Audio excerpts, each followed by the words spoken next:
Matapos ko mabalitaan ang nangyari kina Kaloy, ay agad kong pinuntahan sila upang alamin ang tunay na nangyari tungkol doon sa pista na kanilang pinuntahan. Ako nga pala si Pangkoy, ang kilalang albularyo sa lugar nila Kaloy. Isa rin akong manunugis ng mga aswang, kaya simula nang mabalitaan ko ang nangyari sa tatlong mga bata ay agad akong gumawa ng paraan kung paano ako makakarating doon nang hindi nila namamalayan. Nagpalipas muna ako ng 1 taon para paghandaan ang pagpunta sa pugad ng mga aswang. Pagsapit nga ng buwan kung kailan sila Kaloy ay nagpunta, ay agad akong naghanda ng aking mga kakailanganin, lalong-lalo na ang mga pangontra sa mga ito. Siguro ito na rin ang huling misyon na aking kakaharapin. Pagkatapos nito ay mamamahinga na ako. Kaya pala sa tuwing darating ang buwan na ito ay maraming mga tao ang napabalita na mga namamatay. Pero ang kanilang pagkamatay ay palaisipan pa rin sa mga ordinaryong tao. Nakakasigurado ako na ang mga taong namamatay ay kanilang inihahanda sa kanilang pista. Bago ako umalis ng bahay ay nagdasal na muna ako. Dinasalan ko rin ang aking agimat na suot ko pang laban sa mga aswang. Pagkatapos ay naglakbay na ako patungo sa lugar kung saan nangyari ang muntikan na pagpatay sa 3 mga bata. Binaybay ko ang daan patungo sa pugad ng mga aswang. Tama nga si Kaloy, walang katao-tao ang lugar na ito. Nasa gitna na ako ng kagubatan nang makakita ako ng isang matanda na tila ang lakas-lakas pa ng pangangatwa nito. Ito nga rin siguro ang sinasabi ni Kaloy sa akin. At oo nga, kahawig nga ito sa kanyang inilarawan.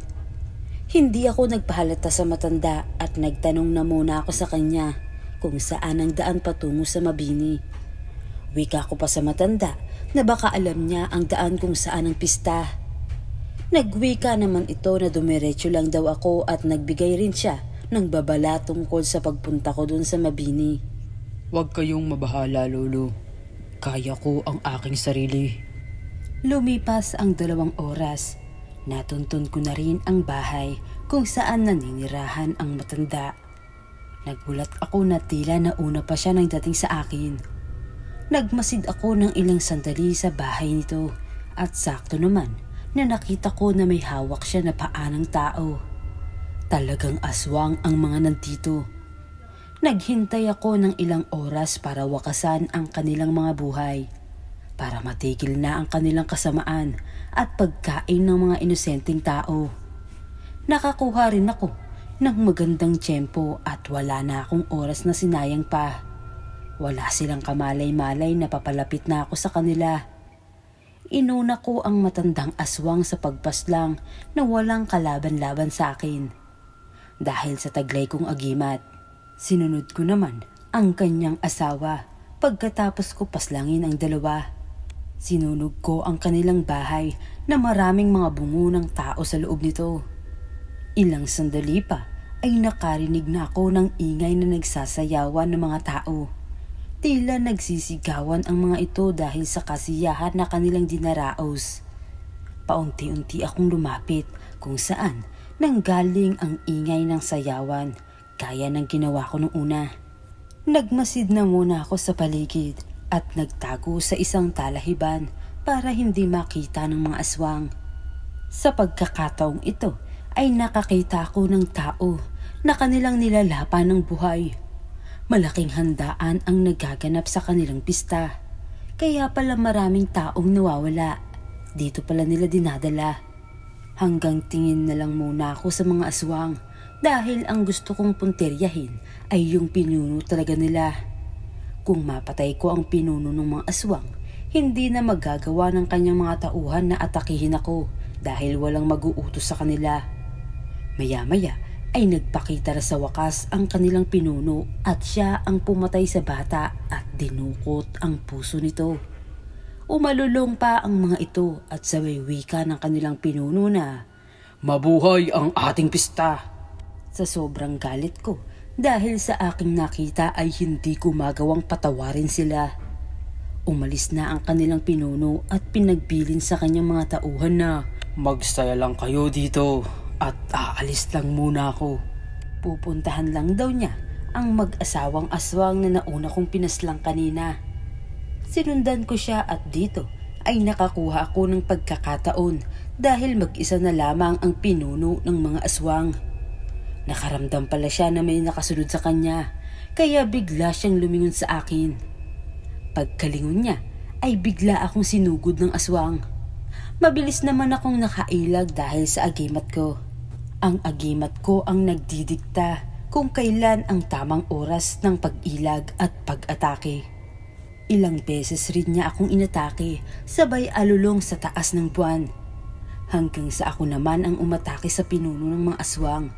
Hindi ko rin siya magawang masugatan dahil hindi rin basta-basta ang aswang na ito. Isa pala itong gabunan, kaya pala 1 taon lang sila kumakain at kada taon rin may nawawalang mga tao. Ilang oras din kami naglaban at sa wakas nakachamba rin ako na tamaan ang dibdib ng gabunan na naging sanhi ng kanyang pagkamatay. Malapit na rin ang magbukang liwayway at ang plano ko ay bumalik sa pugad ng mga aswang para hindi sila makapanakit sa akin. Nasunog na rin ang katawan ng pinunong aswang kaya agad na akong umalis upang magtungo sa natira niyang mga tauhan.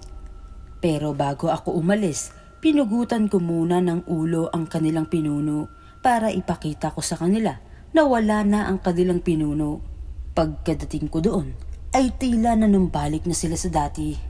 Nag-anyong tao na ang mga ito, subalit kakaiba pa rin kung tumingin. Wika pa nila sa akin na naligaw daw ba ako. Hindi ako sumagot, bagkus ay agad kong ipinakita sa kanila ang ulo ng kanilang pinuno. Nagsigawan sila sa sobrang takot na baka sila ang isunod ko. Wika ko sa mga ito na hindi ko kayo tatapusin ngayon. Bibigyan ko kayo ng huling pagkakataon upang mamuhay ng tahimik kasama ng inyong mga anak. Pero ipangako nyo na muna sa akin na sa pag-alis ko sa lugar na ito ay wag na kayong kakain ng karne ng tao. Maraming hayop sa kagubatan. Doon kayo kumuha ng pang-araw-araw na pagkain ninyo kung ayaw nyong matulad sa pinuno ninyo. Nagkakaintindihan ba tayo? Hindi naman sila nag-alinlangan o sumunod sa aking mga pinagsasasabi. Umalis ang mga ito at lumayo kasama ang kanilang mga anak. Ayaw ko rin silang paslangin dahil may karapatan din silang mamuhay ng payapa dito sa mundo. Sinunog ko ang kanilang mga tahanan para siguraduhin na wala na silang babalikan talaga. Ang daming nagkalat na bungo sa kanilang mga tahanan at yung sariwang mga dugo na kinatay nila ay nandun pa. Pinagdasal ko na rin ang kanilang mga naging biktima. Wika pa ng mga aswang ay hindi nila kagustuhan ang nangyari dahil napipilitan lang sila namang biktima ng mga tao.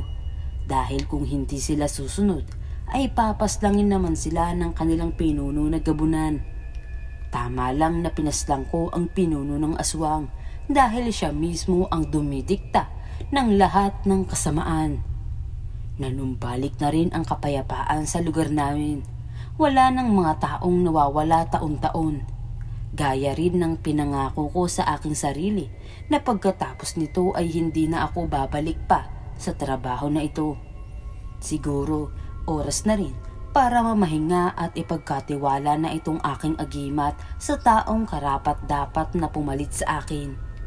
Isang taong busilak ang puso at higit sa lahat, kayang-kaya na ipagtanggol ang mga tao laban sa mga kasamaan na hatid ng kadiliman, kagaya na lamang ng mga aswang.